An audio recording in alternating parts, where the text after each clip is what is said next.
Hi friends, ఈ వీడియోలో మనం చూడబోయే సినిమా రివ్యూ పేరు శబ్దం.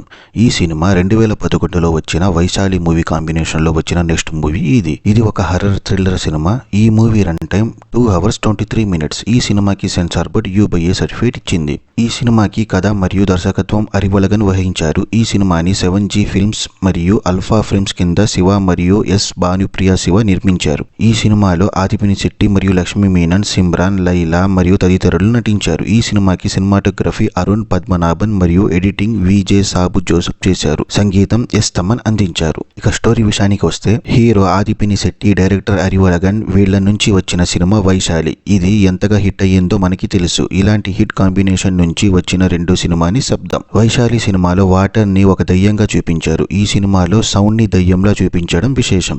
ఈ కథలో మున్నార్లోని ఓ 70 ఏళ్ల నుండి నడుపుతున్న హోలీ ఏంజల్స్ అనే మెడికల్ కాలేజీ, దానిలో ఒకరి తర్వాత ఒకరు స్టూడెంట్స్ చనిపోతూ ఉంటారు. ఈ విషయం బయటికి తెలిస్తే కాలేజీ పేరు పోతుందని ఆ కాలేజీ యాజమాన్యం ఒక గోస్ట్ ఇన్వెస్టిగేటర్ ని కాలేజీ మొత్తం ఇన్వెస్టిగేట్ చేయించి దయ్యాలు లేవని నిరూపించాలనుకుంటుంది. అప్పుడు గోస్ట్ ఇన్వెస్టిగేటర్ గా వచ్చిన ఆదిపినిశెట్టి మనుషులను వినిపించని శబ్దాల్ని తన వద్ద ఉన్న ఇన్స్ట్రుమెంట్స్ తో వింటూ ఈ కేసును స్టార్ట్ చేస్తాడు. అప్పుడు ఆ కాలేజీలోని పనిచేసే లెక్చరర్ పై అనుమానం వచ్చి తనని ఇన్వెస్టిగేట్ చేస్తాడు. కాలేజీలో చనిపోయిన వాళ్ళకి లక్ష్మీ మీనన్ కి సంబంధం ఏమిటి, అసలు ఆ కాలేజీలో దేని వలన చనిపోతున్నారు, సౌండ్ కి కాలేజీకి సంబంధం ఏమిటి అనేది మిగతా కథ.